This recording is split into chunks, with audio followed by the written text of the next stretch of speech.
Okay, here we go with part 3. And now we're looking at representative samples. So that's what this category is called. The idea is, can you take a sampling that was done and use that information to figure out what a bigger group would look like? So let's get this to where we can see the whole problem. Identify whether each statement is valid by answering true or false based on the survey results. All right, so number 1, red is the favorite color of 16% of the students at the school.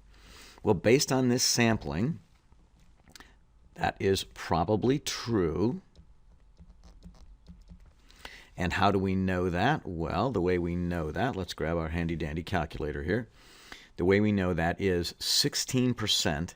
We had 8 students out of 50. So we had 8 out of 50.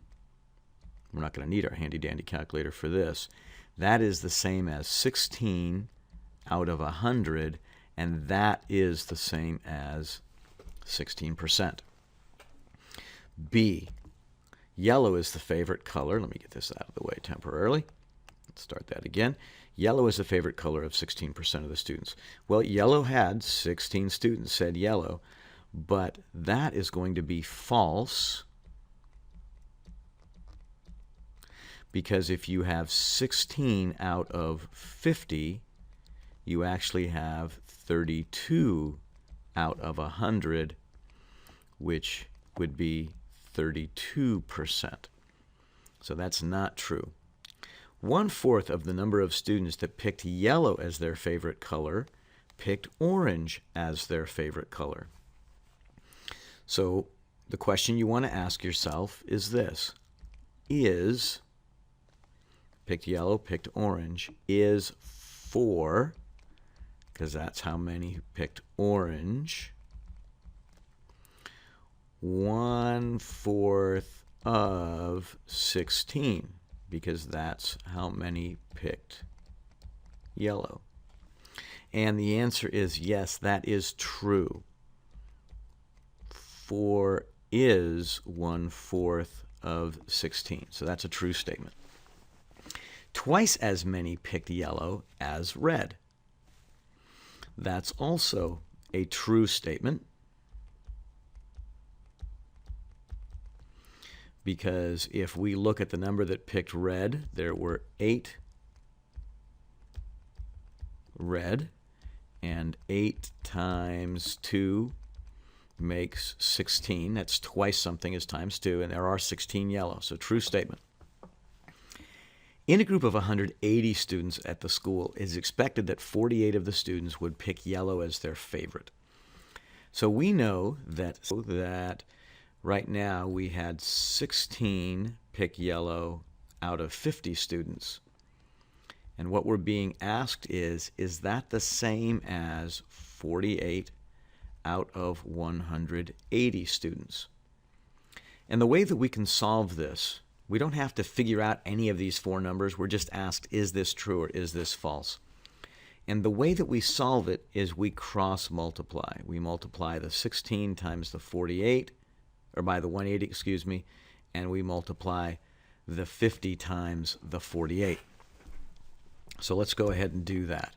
We're going to do 16 times 180 to start with. So let's get our calculator again. And let's do 16 times 180, and that works out to be 2,880. And then let's do the 50 times the 48. 50 times 48, 50 times 48, and that works out to be 2,400. Which means these are not equal, and this is false. Okay, and we have the last one. We got to scroll here just a little bit to see that last problem all the way. We don't want to lose our numbers at the top.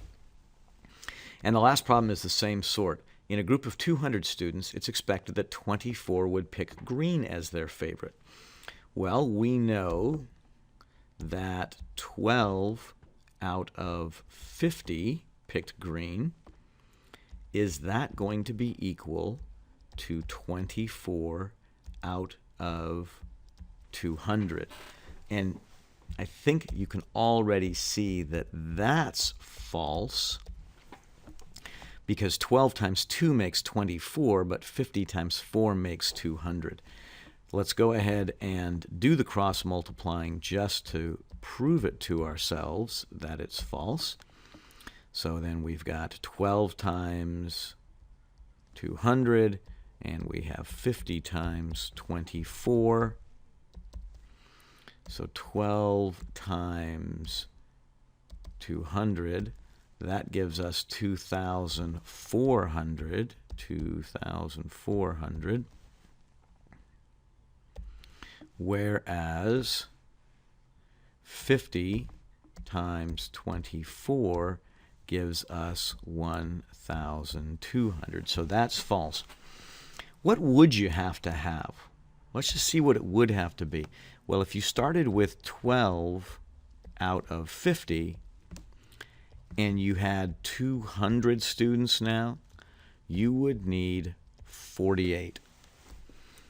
Each number would have to be 4 times larger, and I can prove that to you. 12 times 200, we already know, was our 2,400.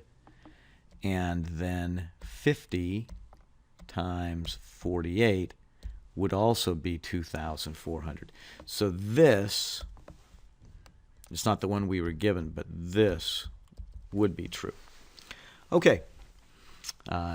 Hopefully you have a better sense of that now. And there will be one more video coming up in this series.